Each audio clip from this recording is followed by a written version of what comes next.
Hello everyone, I am doctor Priyanka और आज हम बात करने वाले हैं उन पेशेंट्स के बारे में जिनको काफ़ी लंबे समय से कमर में और घुटनों में दर्द रहता है, जिनको चलने फिरने में परेशानी होती है, चलते समय घुटनों से आवाज़ आती है, या फिर जिनको ऑस्टियोआर्थराइटिस है, घुटनों में सूजन आ गई है और आप अपनी नी सर्जरी प्लान कर रहे हैं, या फिर जिनको डिस्क बल्ज की प्रॉब्लम है, यानी कि आपकी जो रीढ़ की हड्डी है वो बढ़ गई है, जिनको झुकने और मुड़ने में तकलीफ़ रहती है, जो काफ़ी लंबे समय से कैल्शियम, विटामिन डी और काफ़ी सप्लीमेंट्स ले रहे हैं और बाकी ऑर्थो मेडिसिन्स भी खा रहे हैं, लेकिन उनको दर्द में कुछ ज़्यादा आराम नहीं है।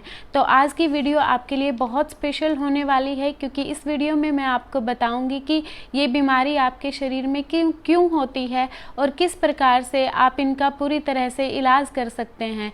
ऐसी कौन सी थेरेपी हैं जो आप केवल घर पे करके इन बीमारियों से हमेशा के लिए छुटकारा पा सकते हैं।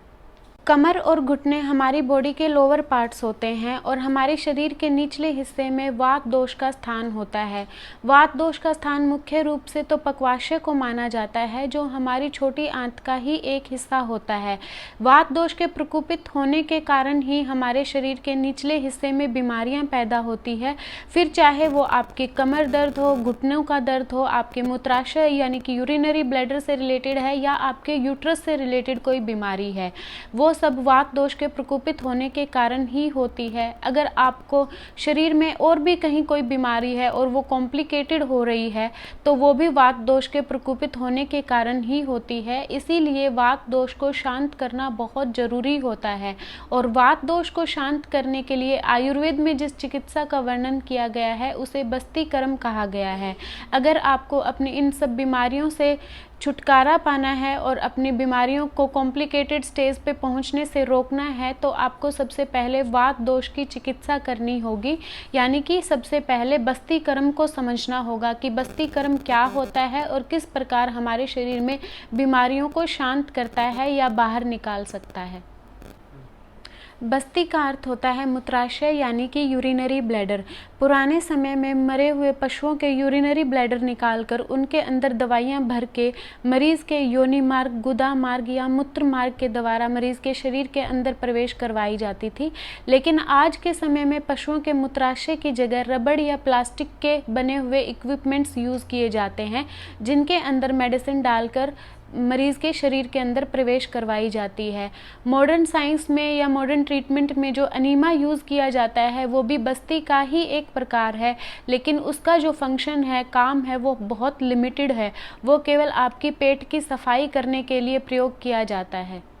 घुटनों और कमर दर्द के लिए जिस बस्ती का प्रयोग किया जाता है उसे जानू बस्ती और कटी बस्ती कहा जाता है। जानू बस्ती आपके घुटनों के दर्द के लिए प्रयोग की जाती है और कटी बस्ती कमर दर्द के मरीज़ के लिए उपयोगी होती है। इसके अंदर सबसे पहले मरीज़ को पीठ के बल टेबल पर लेटाया जाता है। उसके बाद बेसन के आटे और उड़द के आटे को पानी में गूँथ लिया जाता है। फिर उस आटे से कटोरी जैसी संरचना बनाई जाती है। जो कमर दर्द से परेशान हैं उनकी कमर पर इसे चिपकाया जाता है, और जो घुटनों के मरीज़ हैं उनके घुटनों पर इसे लगाया जाता है। फिर इसके अंदर पेन किलर ऑयल होता है, जैसे नारायण तेल है, विषगर्भ तेल है या बला का तेल है, उसे गुनगुना गर्म कर लिया जाता है और इस संरचना के अंदर भरा जाता है। फिर इस तेल को ठंडा होने के बाद निकाल लिया जाता है और दोबारा गर्म करके फिर से भरा जाता है। यह प्रोसीजर हमें 30 to 45 मिनट्स तक करनी होती है। पेशेंट को 5 या 7 सेशन में पूरी तरह से आराम आ जाता है, लेकिन कई बार आपको 10 से 12 सेशन भी करवाने पड़ सकते हैं। जानू बस्ती आपके घुटनों की अकड़ को दूर करती है। इस थेरेपी को लेने से आपको ऑस्टियोआर्थराइटिस या घुटनों में सूजन या घुटनों से कट कट की आवाज़ आने जैसी समस्याएं दूर हो जाती है। इस थेरेपी को लेने से आपके जॉइंट्स में एनर्जी आती है और वो उनकी मूवमेंट्स को भी बढ़ावा मिलता है। आपकी बाहर ढोने की क्षमता भी बढ़ जाती है। अगर आपके जॉइंट्स के बीच साइनोवियल फ्लूइड कम हो गया है तो ये उसको बढ़ाने में भी आपकी हेल्प करती है। और कटी बस्ती आपके कमर के दर्द को ठीक करती है। कमर की हड्डी अगर बढ़ गई है या उसके अंदर स्पेस आ गया है तो उसके इलाज में भी ये काफ़ी लाभदायक होती है। बस्ती कर्म करते समय आपको कुछ सावधानियां रखनी होगी। कभी भी बस्ती यंत्र के अंदर बहुत अधिक गर्म तेल का प्रयोग न करें, क्योंकि बहुत अधिक गर्म तेल आपकी त्वचा को जलाकर उसमें घाव पैदा कर सकता है। बस्ती कर्म कराने के बाद कभी भी तुरंत स्नान न करें। एसी में बैठने से बचें।